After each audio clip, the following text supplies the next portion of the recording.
Please go ahead and finish your coffee and dessert. I'm Rick Kapler, president of the Media Institute, and it's my pleasure to welcome you here today. Thank you for being here. And let me start by telling you about some of the noteworthy events we have coming up.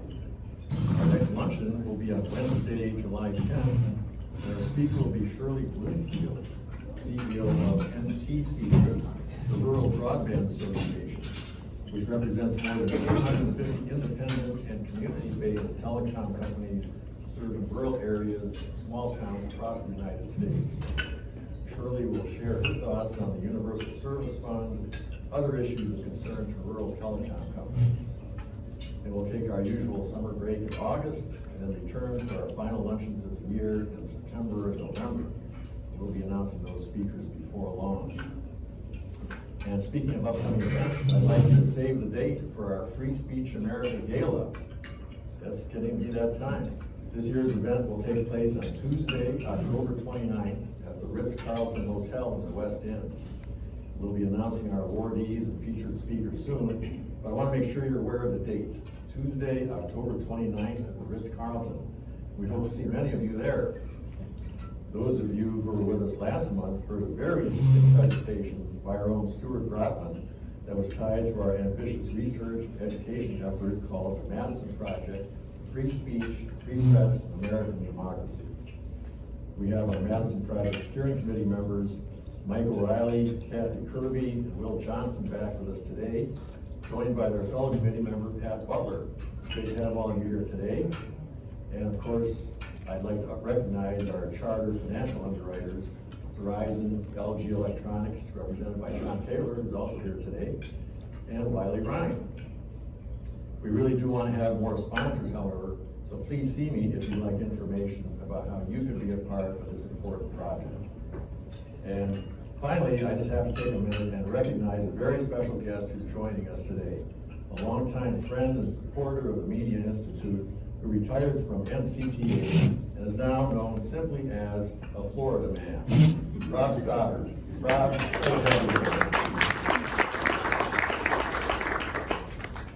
and it's now my pleasure to introduce our guest. Christopher S. Ripley has served as President and Chief Executive Officer of the Sinclair Broadcast Group since January of 2017.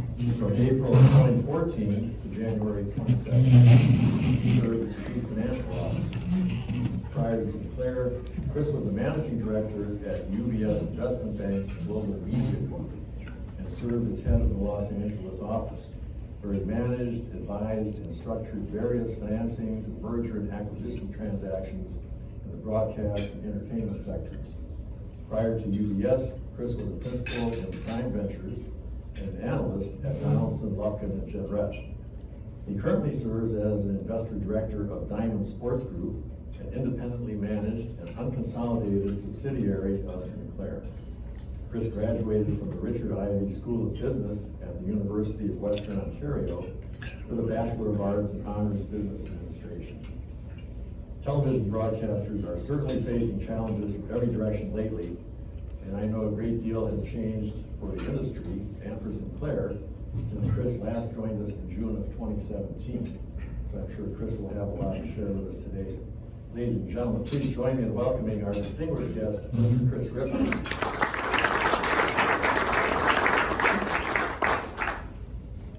Well, Chris, let me welcome you. It's great to have you here. Thanks, Rick. It's really a pleasure to have you back after so many years. It's been too long. What was it, 7 years ago, maybe? 7 years ago. 7 years ago. This month, right? Up there with Dick. I was joking, is it the same chairs? I think. Yes, I think they It's, keeping it real. That's right. Yeah, it was so wonderful to have you back. Thank you. Happy to be back. Let me start with a kind of a broad brush question to kick things off here. What do you see as the biggest challenges facing the broadcast industry in the coming year? Well, look, I think the easy answer to that is changing consumer behavior and competition. But just peel back that onion one layer. The consumer's always changing. Competition is always changing. I think what is really the biggest problem or challenge that we have within specifically the broadcast industry, is our ability to adapt to that change. And asymmetric regulation right now is a huge encumbrance to facilitating that adaptation. When you zoom out 50,000 feet, you've got a lot of different people playing in the media sector. You've got big tech, you've got big media, and you've got little broadcasters. And some people will maybe scoff and say Sinclair little. Well, it is actually the case when you really drill down on it. Sinclair has a market cap of, say, I don't know, on a good day, maybe $1 billion. Used to be, someone like Paramount had a market cap of, say, 50, now they're down to maybe 10. And then, your average big tech company, $1 trillion, $2 trillion, who knows, right? So, but those are the main prime actors within the video media landscape, which is primarily where we compete. And on the one side, big tech is almost completely unregulated. Big media has some regulations, and little broadcast has a whole bunch of regulations that are really just from a bygone era. And the old joke is, regulators are always busy trying to fix yesterday's problems, right?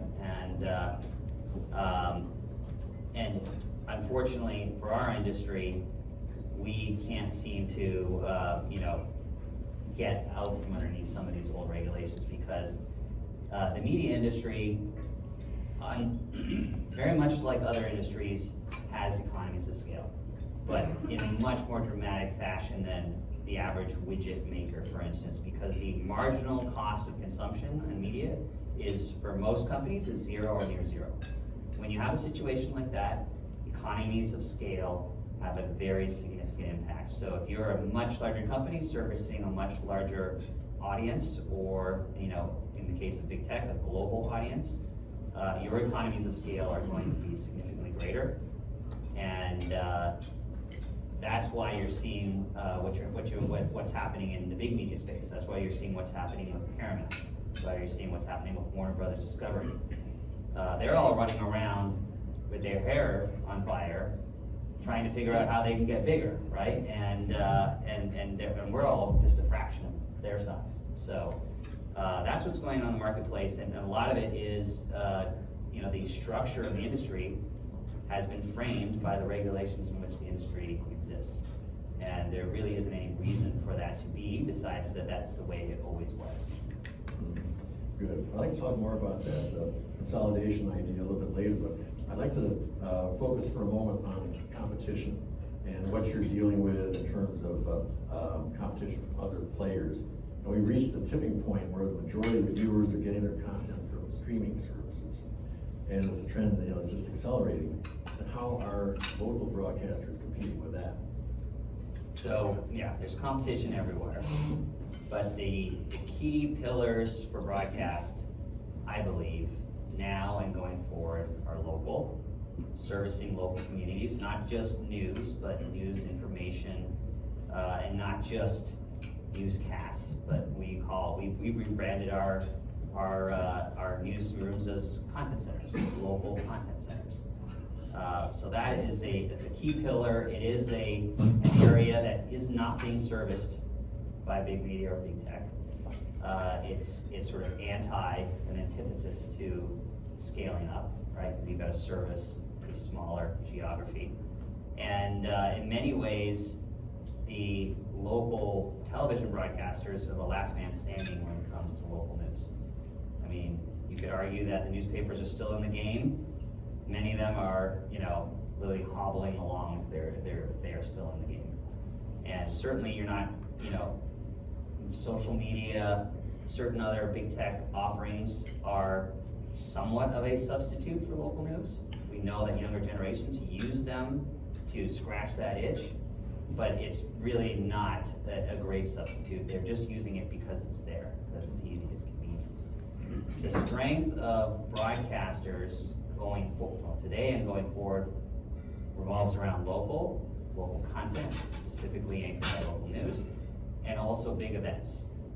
Big events, primarily when you think of big events, you're thinking sports, right, where lots of people want to watch the same thing. But it could be also award shows, for instance, live big events. And the reason why that is so important and makes sense for broadcasters is that broadcasters still have the most reach in terms of reaching audiences. Over 20% of Americans still rely on over-the-air television as their primary television service, their primary video service. That is a big number. I mean, 20%, people kind of gloss that over, but that's more than the entire population of California. So if you're just to leave that population behind and say, that doesn't matter, well, in fact, that's sort of saying like California doesn't matter to the US. And then when you think about we're going to talk more about technology later, I'm sure, when we talk about ATSC 3.0 and whatnot. But if you have an audience that wants a certain show or piece of content or data, whatever it is, and you've got millions of people that want it at the same time, the most efficient way to get that data or that content to those people is through a one-to-many platform, which is what broadcasting is. And it is not through streaming, it's not through IP. And there are going to be some examples that I'm sure we'll talk about later about how that's actually coming to roost on the technology side. But the efficiency of broadcast to reach massive audiences for big live events is a core strength of the industry. And those are the two pillars that I point to for broadcast now and going forward. Now, we're talking about competition. Of course, the other side of that coin has to do with advertisers and the competition for advertising dollars. And how is the audience shift to streaming and digital content affecting the market for broadcast advertising? Well, I'd say the most significant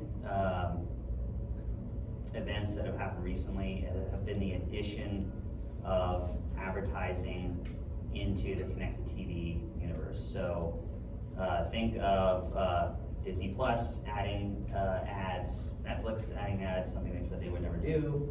But even before that, very, very significant AVOD platforms like Pluto, Tubi.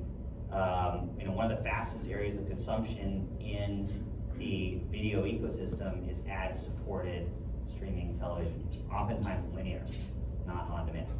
So it's sort of just like old-fashioned TV, but streaming, right? So, and so the industry is awash with connected TV impressions. There's a very, very significant amount of supply coming in, and this goes back to the first point that I was talking about in terms of regulation. Amazingly, our regulators do not believe that an impression that you could buy, on Hulu, for instance, is competitive with an impression that you can buy on your local broadcast station. That's a whole other longer topic, but that just, it's really mind-blowing. But that's the kind of the framework that we live in right now, and the reality is you've got a lot of new impressions that are coming on a daily basis, and so it's making the ad market very competitive. But more than just the advertising market, there's also a lot going on the competition side for pay TV, right?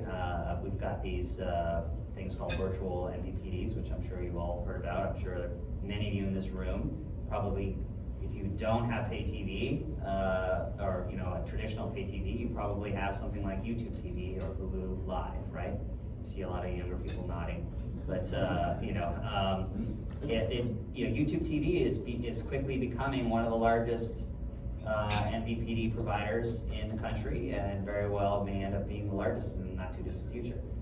And again, not to harp on regulations, for some reason it's regulated differently than Comcast. And so our relationship as a broadcaster is different with YouTube TV than it is with Comcast.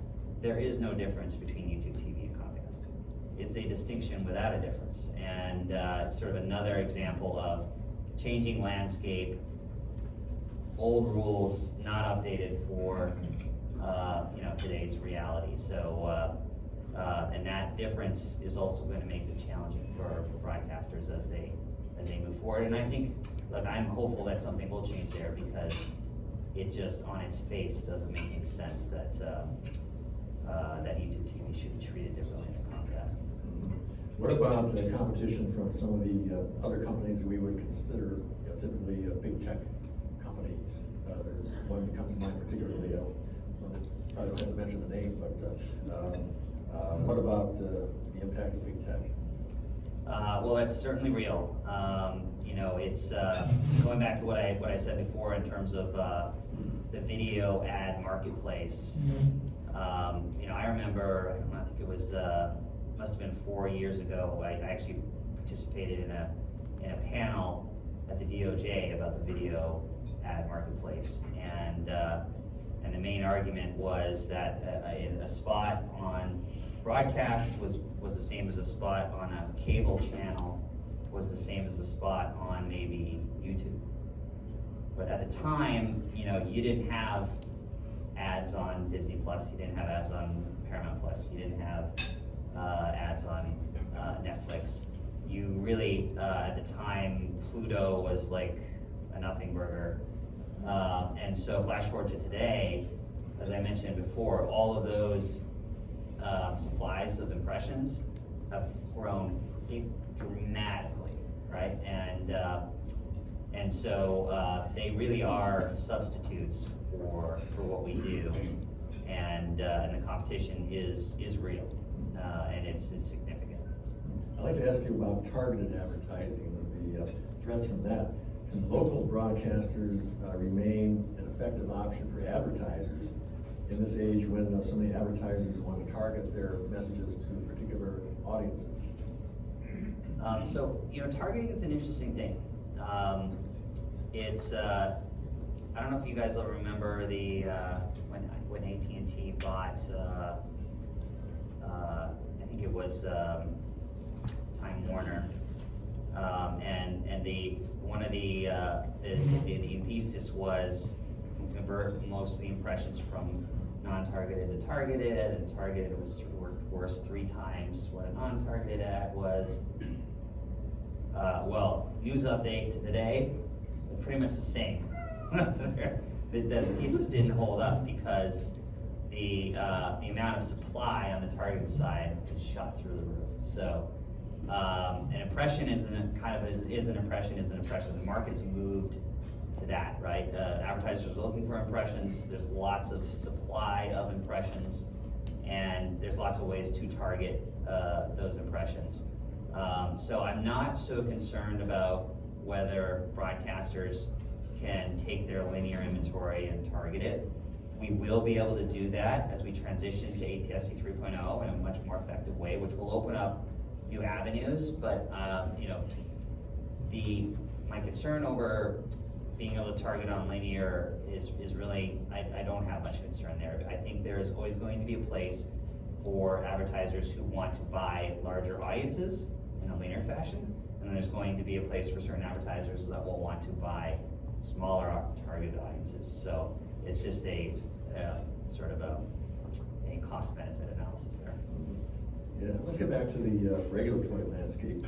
As you mentioned before, broadcasters are facing competition from players that didn't even exist 20 to 30 years ago, and then operate on a different scale than you're permitted to operate.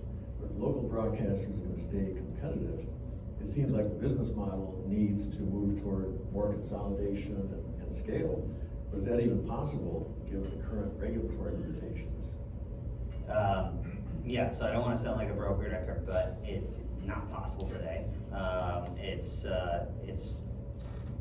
really not possible by a long shot. We have a 39% rule, which prevents broadcasters from going beyond 39% of the country. We have local ownership rules, which have these outdated concepts like there must be 8 voices, you know, in every single market, or you can't own more than 2 of the top 4 stations, which it's ironic that even those rules exist. When you think about the newspaper marketplace, which largely in its development, which was much earlier than television, was much less regulated.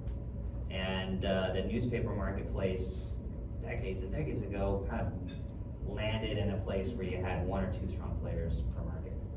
That's sort of what would happen in an unregulated market, and that's what, you know, it services the consumer really well, you know, because that strong player is going to put forth a really good product.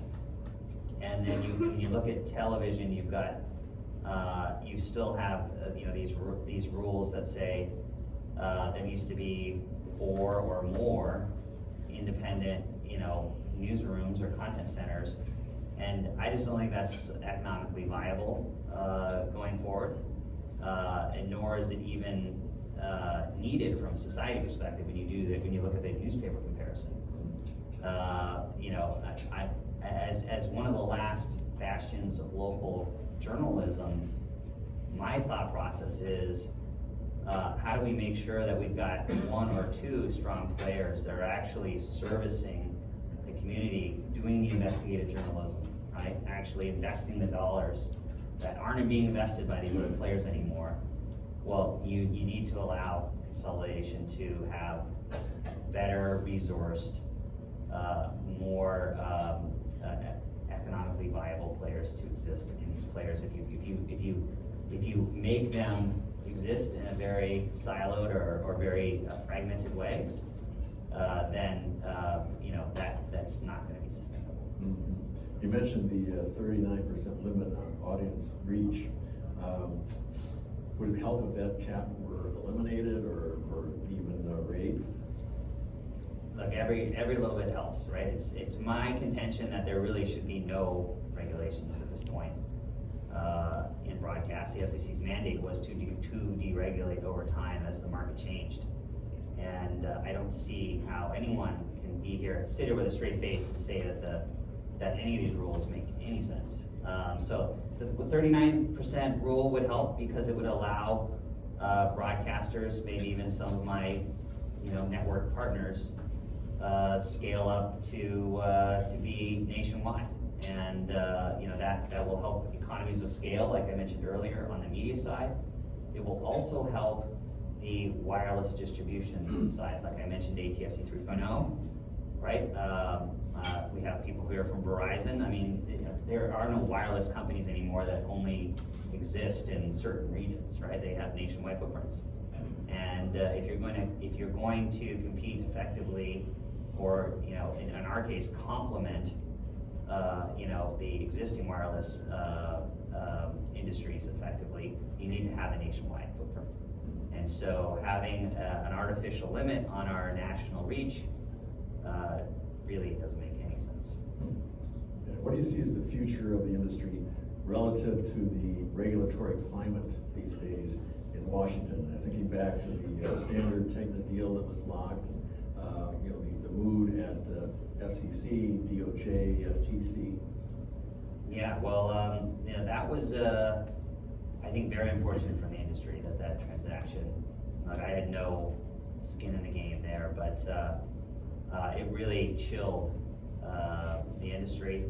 It chilled any M&A activity. It chilled new capital investment interest from you know, outside the industry, private equity. You know, that's a problem when that happens, because then you don't get new capital formation. And if you don't have people interested in the industry and investing, because they can't transact, they can't buy in, they can't buy out, they can't exit, you know, it's a problem for the industry going forward. So having some clarity, more than anything else, right? Right now, I think we're just in a world where nobody knows what you can and cannot do. That's the worst, right? At least have some clarity, and ideally, it needs to be more than what we think we can even do today, in order to have capital be interested in our industry. If capital's not interested in our industry, then that's a big problem moving forward. You mentioned a number of regulations and all that are hampering operations now. How would you summarize the regulatory changes that you would like to see? Like, what would be your top 3 or 4 priorities for regulatory change? So ownership, like I mentioned, all the rules should be gone, right? If you want to just be honest about it, that's what you would do. I don't think we'll get there, but there is no straight face fractionalization for any of the ownership rules. ATSC 3.0 needs to be accelerated. We're at 75% of the country right now in terms of coverage, but it's been herding cats to get the industry to get to 75%. But as I think we'll talk about later, there are some very interesting and useful use cases that are starting to come about that I think are going to be very helpful for other players in the industry and for the consumer. But in order to really unleash the potential of ATSC 3.0, we need to finish the transition. We need to get the rest of the 25% done, and we need to get the rest of the stations converted. And that's going to take some leadership and some regulatory action by the FCC. Virtual MVPDs, I mentioned this earlier, that needs to change, right? The relationship between a broadcaster and an MVPD should be the same whether it's a traditional or a virtual. And then the last thing I'll mention is the JCPA. That's not in the FCC's world, but it is. It's on the Hill. It's Journalism Protection Act, and it allows journals or local journalistic organizations, be it television or newspaper, to collectively bargain against big tech. I think it's actually, I will say it, I'll be on the record to say this, it's nice, but it's just solving an issue that was created 20 years ago, right? If you remember what happened 20 years ago, that's when Google came out with the, AdWords and sure, it's real monetizable search. Now we have AI. AI is going to eat search, and if all we do is pass the JCPA, that will be solving a problem that was first started 20 years ago. We also need to solve AI. So my hope is that we'll be able to think forward as it relates to AI, because I think most people, and I happen to agree, that search will be replaced by AI, and most of the discovery around media will likely be intermediated by AI, which has big ramifications for any media company in terms of how you monetize. I'd like to talk more about AI, but I know you've mentioned ATSC 3.0 several times. If you can elaborate on that a bit, what do you see as the benefits of that transition from the perspective of the public as well as the industry? Well, so I encourage everyone here to put buy a 3.0 TV and check it out yourself. But if you're here in DC, our station ABC7, you can get that in better quality than you could get from any other source, from Comcast, DirecTV.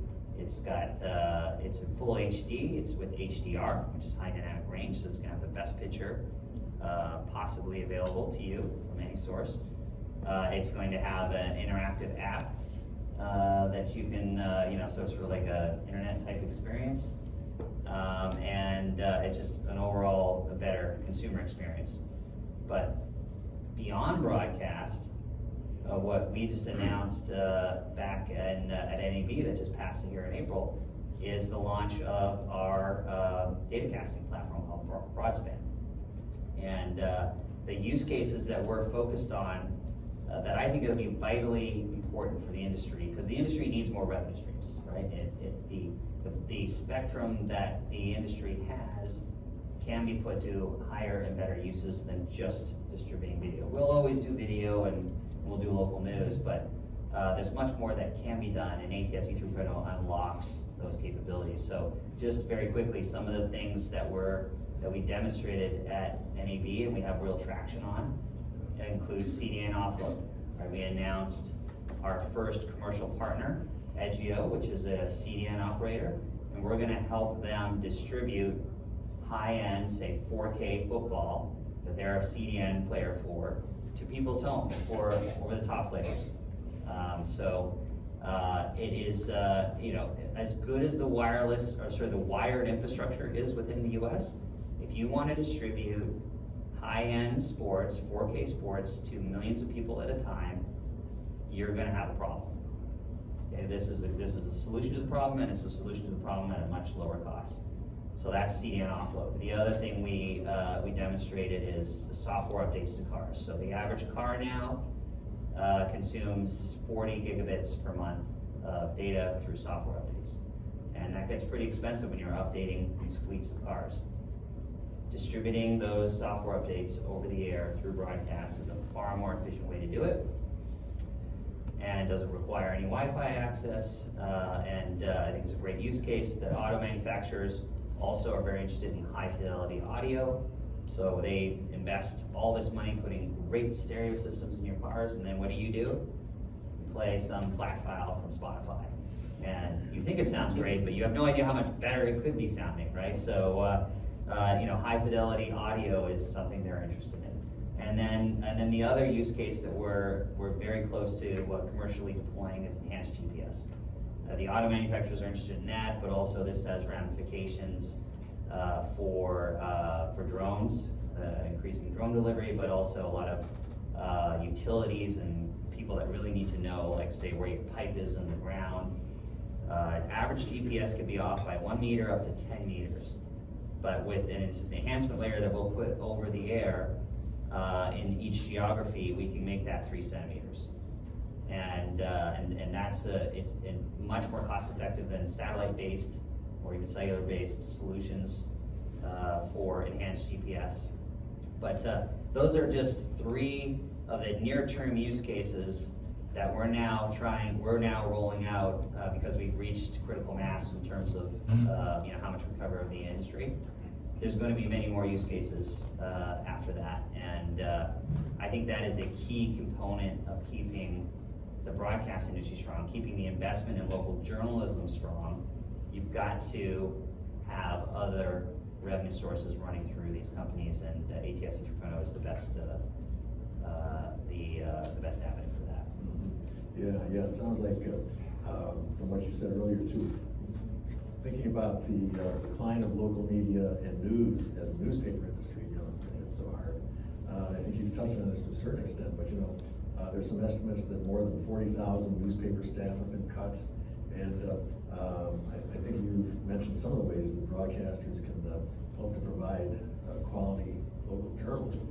But anything that you would like to add on that, because that seems to be the real one central point here where local broadcasters can really play a significant role, whether it's, you call it news delivery or content centers or whatever. Yeah, no, it is a core pillar for broadcast now and going forward. And whether you do that through over the air, through baseband on a cable system, or through satellite, through a DirecTV or dish, or through streaming, right? Those are all just technologies, right? They're not business models, as I like to say. And the business model that broadcasters are in is informing, educating, and protecting local communities. And that, I think, will always have a role. The question is, and the question for the industry and society writ large, is how do we want to finance that role? And the business model that historically financed it, is showing some cracks. And I think there is a path to fixing that through regulatory action, through government action, through innovation. But there's definitely some obstacles to doing that, and I think it's in everyone's best interest that local communities continue to get this service.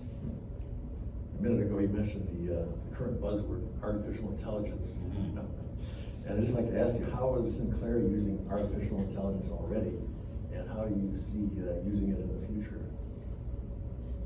Well, yeah, so AI is the buzzword of the day, or maybe it's Gen AI, I guess, is even the buzziest buzzword.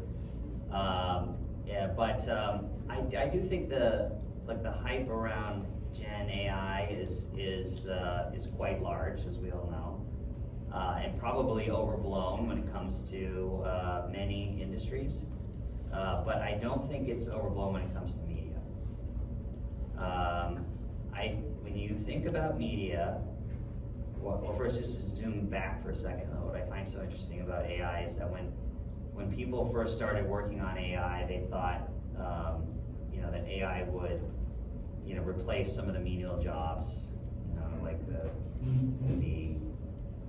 taxi cab driver, the truck driver, and sort of work its way up, and eventually may hit some lower end white collar jobs, and the last bastion of humanity would be creativity, at the top, right? And the most creative jobs would be the safest.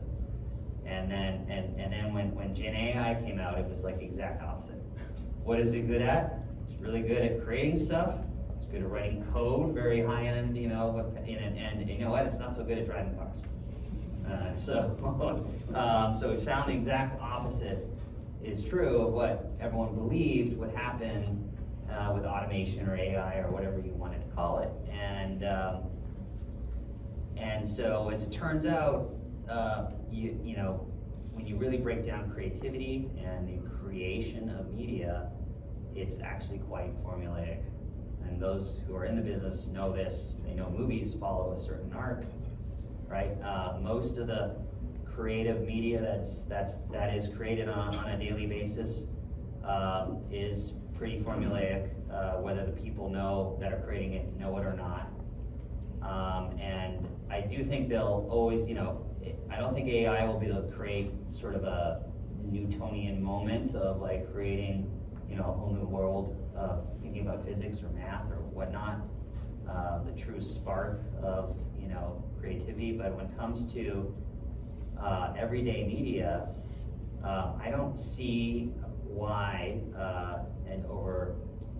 why AI won't take it all over, for the most part. We're not there yet, but I think that with human assistance, not completely automated, most of the media that we consume today will be created by AI. And certainly that's true of the local news business, and it's true of the movie business, and it's true of like pretty much the whole media business. That's what I believe when you really break down what happens. And at the end of the day, industries drive towards efficiency and providing the consumer a great product at the lowest cost, right? And if that's what you're optimizing for, then AI is going to be a major part of your solution. For a local player like ourselves, what's important in that world, right? Like we're already using AI, like for instance, the Tennis Channel, we're versioning shows on Tennis Channel from English to German, sometimes in German to English, and the mouse syncing is all synced up, and Martina Navratilovan's voice is in her voice, and it looks natural, and she's speaking fluent Spanish now. Things like that, right? Those are like easy things that you can do, because now we're operating in 9 other countries, and we're building tennis channels in all those other countries. But from a broadcast, and we're doing some of that broadcasting, where we're doing versioning from English to Spanish in some of our markets that have a larger Spanish-speaking population. So it's enabling us to multiply the content we create into other versions. But that's just the 1.0 thinking, right? Okay, so we created something, now we want it to work on other platforms, work for other audiences. We're already doing some of that, and that'll just continue to multiply. At some point, as I said, I think the actual creation of the original product will be heavy AI, if not all AI. But what's important as a local broadcaster?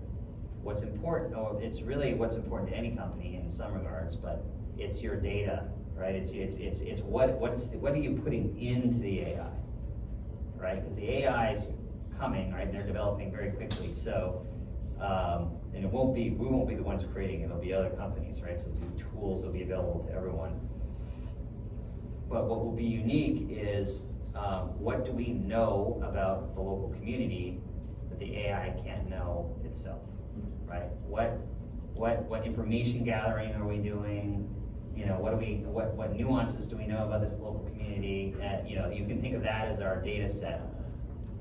And so we're doing a lot of thinking about that in terms of like, what is our unique data set? And just about any company, you can apply this thinking to any company, but just in a different context. What is it that you're bringing to the table for the AI then to consume and create? And you know, that's where I think it's headed. What you said about AI generally, it sounds like it's either a very exciting prospect or a very chilling prospect, depending on your perspective. But I want to, you've talked a lot about challenges facing the industry, and but just for a final question, I'd like to end on a high note, optimistic note. What do you see as the factors that make local broadcasters still uniquely valuable to their audiences today and will keep them valuable in the future? And what are you most excited about in terms of opportunities? Well, again, I'm gonna say local, right? Local is an area that even with, you know, big tech and AI, I actually think AI is a big opportunity for local. And, you know, because local is going to need to get a lot more efficient in order to adapt to the changing environment. And I think being one of the last bastions of local journalism is, I think, not only a privileged space to be in for society writ large, but I think an opportunity because, you know, the rest of the players have, you know, not by choice, but those who've been forced off the scene. And so if we're able to innovate, if we're able to adapt, I think we've got a tremendous opportunity in local. We know, study after study, every generation actually wants to know about their local community.